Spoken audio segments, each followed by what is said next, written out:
Hey guys, hope you are doing good and well, and in this video walkthrough we are going to be creating dreadlocks in ZBrush. Right, before now we dive into the thicker things, I just want to get a few things out of the way. Number one, this isn't for animation purposes, not even remotely. Okay, this is just for concept purposes or portraiture purposes. As you can see, they are still in their basic form and there is still a bit more work that can be done to further improve or enhance them. Another thing you will notice is that these aren't just Fibremesh composites, but you also have underlaying mesh in there. I'm going to show you how to have the, I wouldn't say correct settings because there's more than one way to create dreadlocks within ZBrush. The settings that work for me, or the optimal settings or the agreeable settings. I'll show you how to go about doing that, and then I will hop into the Fibremesh settings and how we get something like this, possibly even better. I'll also show you like how to economize your scene, because working with hair or drapery requires your geometry to have the capacity to hold a certain amount of detail. This means you are required to subdivide it quite a bit. So there is a way to work around through that. And yeah, I think let me just clean this scene up and we can just get into the meat and potatoes of this. Alright, my scene has been cleaned up, so I will just take you through a bit of what I did to just optimize the scene. What I done was I extracted part of her skull and sort of built just a rough silhouette where my dreadlocks are going to be running. You know, I sort of like I'm going to follow this pattern. Also, this is just a matter of your choice. You can use your own discretion where you want to have the bun or if you want to have the hair tied up. Alright, so in this case I am going to have the hair tied up, and essentially another thing that I did was I optimized this base as well, because I don't want my scene to be heavy and lagging. So there are these parts that I don't need. Ideally I'd like to use just the face, but maybe you want to make dreadlocks that are longer and they flow to the shoulders, right? So it's good to have those things in consideration. So after this, we can now get to the fun stuff. I call it the head cap, which is this part, has been like extracted and it has been remeshed as well. Also, if you want, you can still work on it a bit more, you know, just to get it like the desired shape which you want to have. Also, depending on the length and the thickness of your dreadlocks, all right, it would sit a different way on the head. So having said all of that, I can switch off other stuff as well that I won't need in the scene. I can just have the eyes there.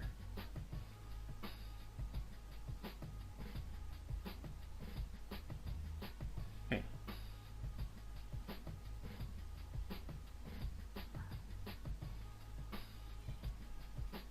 So now what I'm going to do is I'm going to go to my brush selection and I am going to select my curved tooth brush, and this is what I'm going to be using to create my dreadlocks. So one thing to consider is that at random, depending on your ZBrush settings, the curved toothbrush behaves in a certain way. So in order for you to be happy with the settings, right, you need to make sure that you do not have subdivisions on the current subtool that you are working on top of. normally if you can't afford to duplicate, freeze, remesh, and retopologize parts that you're going to be having curve brushes on, you can create a sphere and not work on top of that sphere, but for the mere fact that there's a sphere in your subtool, something like this. Let me just shrink that a bit. Even if I put it there, it's fine. So now I can sort of like trick ZBrush into thinking that I'm going to be working on the sphere, whereas I am going to be pulling my mesh here, as you can see. So there, like I said at the beginning of the video, there is more than one way to have fun within ZBrush. So let me just work on my brush settings. So I'm gonna come to the stroke palette, and on the stroke palette I'm gonna make sure that curve mode is on and bend is on as well, and I want to lock start. So before I press this, let me show you what happens if I just draw and I don't lock start. So I would have this drawn out, and maybe I don't like the way it's sitting. I want it to flow a bit more back, and when I pull it, this is what happens. So when I lock the start, or when I press on the lock start button in my stroke palette, we would have a different result, as you can see.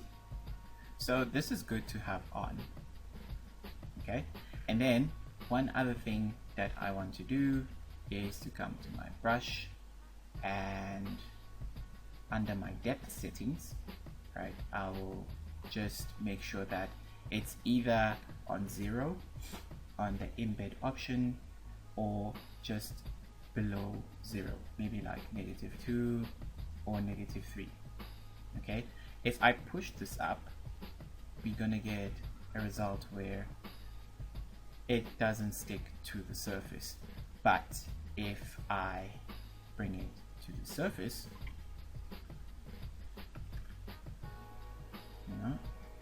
we will get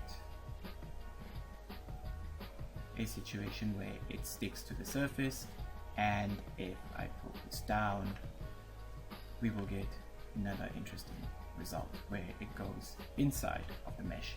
So these are like two of the most core settings that you need to be wary of.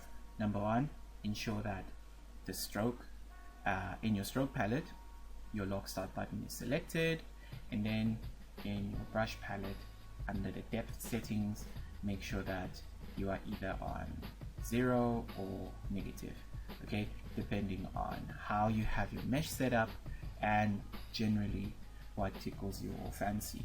And depending on how thick you want the dreadlocks to be, I normally use a setting of 2 to 3 because they are still thick enough, and depending on how detailed you want your mesh to become. Alright, also remember that this is geometry and it will count in your total points, so you need to be a bit calculative with how you go about doing this. So ideally I would have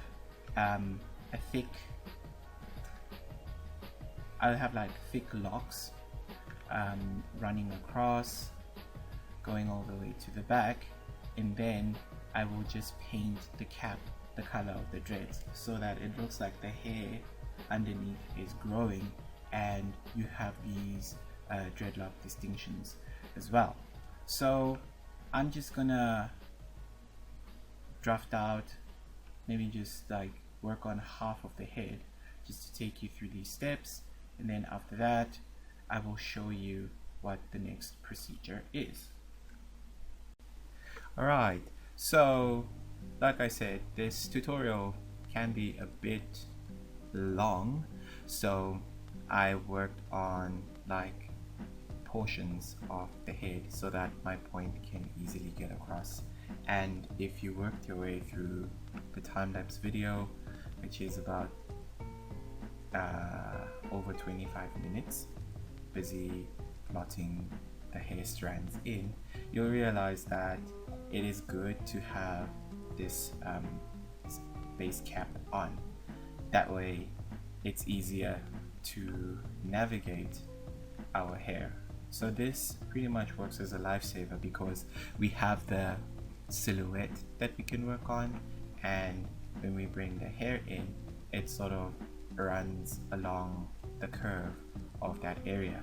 So like I said earlier, I'm only going to do half of this, because of time constraints, and this tutorial is long enough as it is, and I believe those 20+ minutes of me plotting the hair in is sufficient to sort of give you a guideline of how you'd go about setting them in strand by strand. So now the next step is to work non-destructively. Always work non-destructively. So what I'm going to do is I'm going to duplicate the head cap, switch this one off, and then I'm going to isolate this area, and this would be just the base with no dreads. Duplicate, and then this will become just the dreads. Alright, never mind that. So what I've done now is that I've separated these two. So what I'm going to do is that I'm going to go into geometry, modify topology, and delete hidden, and I will do the same for the dreadlocks subtool as well, delete hidden. Why did I do this? So that when I subdivide and add my noise filter, right, I'm only working on a specific area, and in this case it's just the dreads. So one other thing that I could do is just make this area, like just lower the opacity, not the opacity, the color tone a bit more. There we go.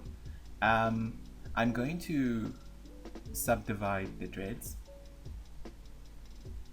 and one other thing we could do before subdividing the dreads is to sort of make them a bit uneven. They look a bit perfect, so I'm going to come in, use my move topology brush or move topological brush, and what the move topological brush does is that it moves the specific topology. It doesn't move an entire clump of hair, or in this case it doesn't move a bunch of your topology around.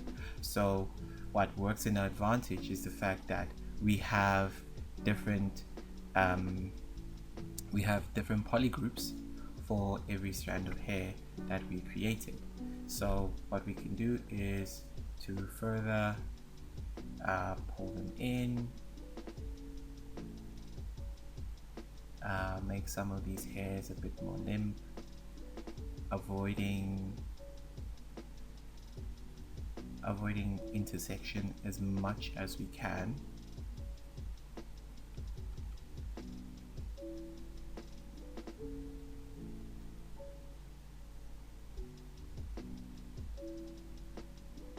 So you sort of get the idea. And also at the ends, alright, they're not perfectly like flat at the bottom, so you can like sort of come in,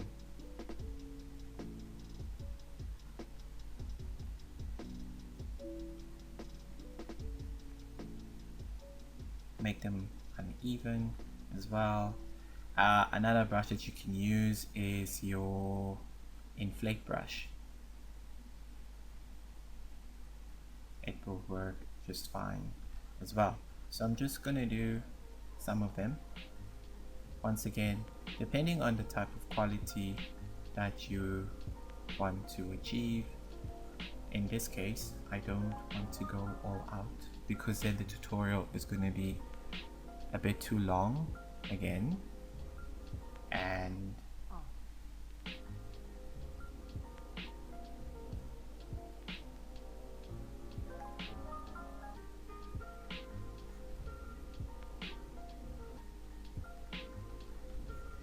maybe push some of these parts into the clump as well.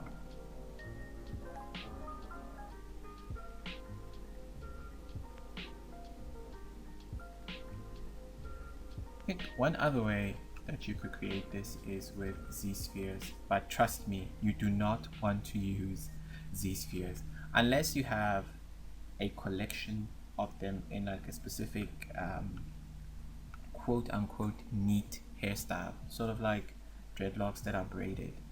Then it might be much easier to use Z-spheres, but I strongly advise against that. So yeah, now that we sort of like tweaked a few areas here and there, made sure that where our mesh begins with our dreadlocks is sort of tucked in within the hair cap, and the ends are a bit flat. The next thing that we are going to do is we are going to push the surfacing of it. So I'm going to go to my surface palette and I'm going to click on the noise, and I get this window. So what happens now is that, let me just frame it properly. The reason we only seen our dreads here is because we separated them earlier.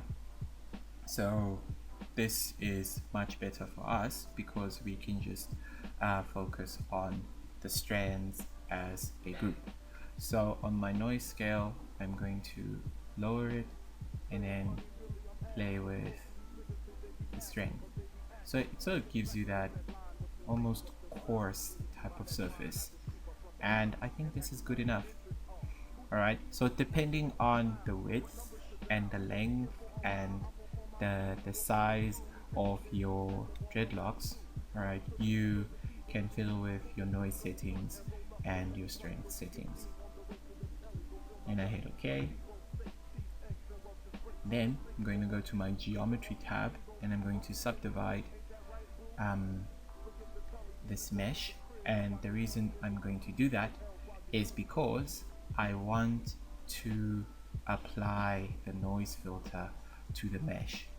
So right now if I switch it off, they're all smooth, and if I switch it on, okay, you get that surface. So now I want to apply it, and as you can see, we get a rather interesting result, and we don't need to use the noise filter anymore.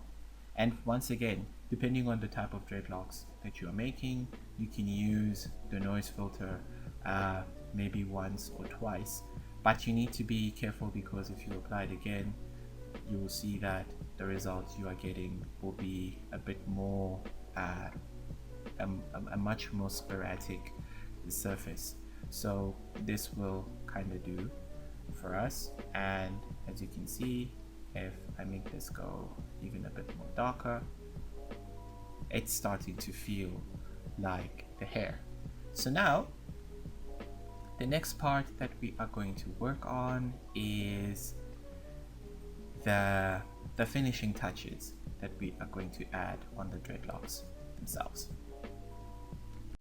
Alright, this is the last part of the tutorial, and in this part we are going to be adding the finishing touches. Also remember that you can still come in and add some more points, alright, cover the area, and because I'm only working on like about half of the scene, and also because the hairstyle that I did is low maintenance with regards to ZBrush, I am going to be finessing what I have done now just for illustrative purposes. So what I can then do is sort of make the hair colors distinctive, and I can go to my color, select my color and fill object. I've already done that with the base cap and with the dreads. So now that I have my colors distinctly set up, right, I can then come in and go to my Fibremesh settings and hit preview. So as you can see, I already have this setting going on. So what I'm going to do is I'm going to go to my lightbox fibers, and I'm going to select the short and wavy preset. And as soon as I select that, I have another interesting result, and we can do a quick test render to see how this comes out. It's not so bad.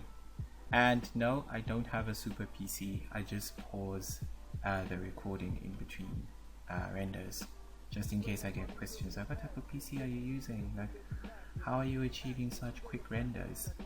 So what I'm going to do now is I'm just going to take you through some of the settings, not all of them, just some of the settings that I will use to sort of punch in the texture of the dreadlocks, and we get a much more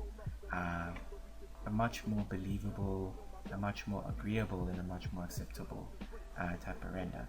So I'm going to go to my segments, okay, and think of segments as how many portions does your single fiber mesh strand have.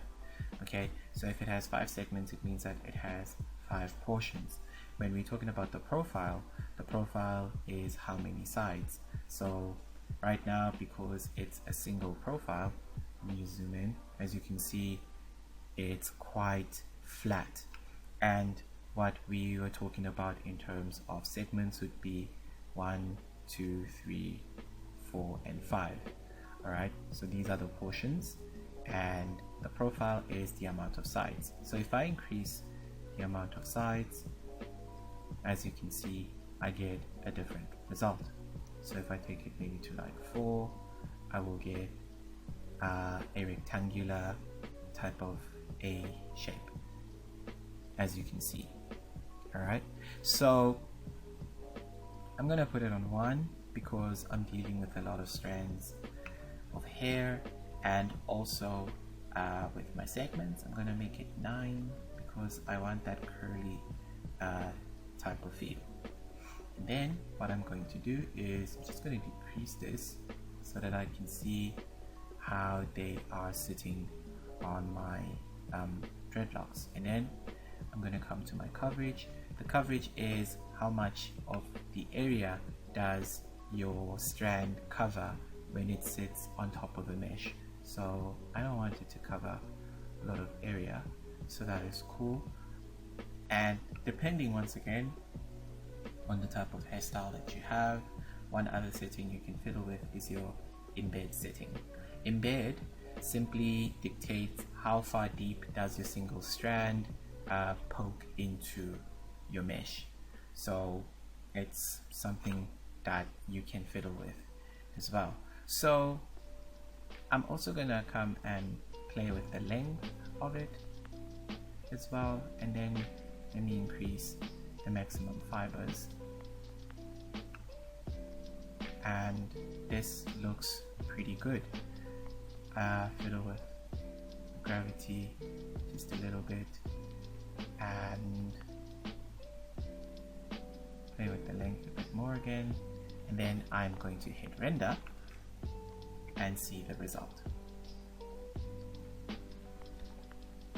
There we go. Not bad for a first attempt. It's still a bit messy in terms of how they are coming together, but I'm loving these parts a lot.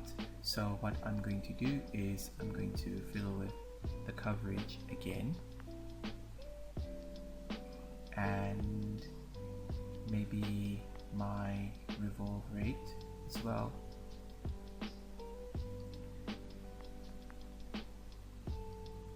There we go. And then I'm going to hit render. And there we go. I'm really digging the result right now. I can still go in and fiddle with the settings, but for now this is pretty dope. What I'm going to do now is I'm going to go to my subtools and switch the color version on and actually see how everything sort of comes together. So this is my final render, and guys, thank you so much for checking out this tutorial. And as you can see, it's quite labor intensive, and depending on, once again, the type of hairstyle that you want to have with regards to your dreadlocks, alright, your settings can go from simple to really insane.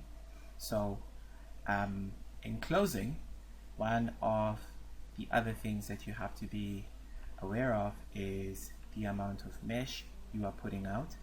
So I would advise you to not go for the thinnest type of dreadlocks, but just like your medium width. That way you don't use up a lot of your ZBrush memory, because remember, after that there's subdivisions. After subdivisions comes the Fibremesh settings as well. So one other thing that you could do is you could decimate the hairs, alright, but now this will mess up your indenture in terms of how the Fibremesh is going to sit. It's not going to behave the same way because it sits in a way that it follows the poly group. So if it's all a single poly group, you will have, depending on where most of the mesh is clumping, most of the poly mesh result will appear there, and where you have not so much mesh coming together, you will have really sparse hairs there. So it's advisable to, you know, just try and balance the management with regards to the amount of polys that you have in your scene versus the hairstyle versus the final Fibremesh settings.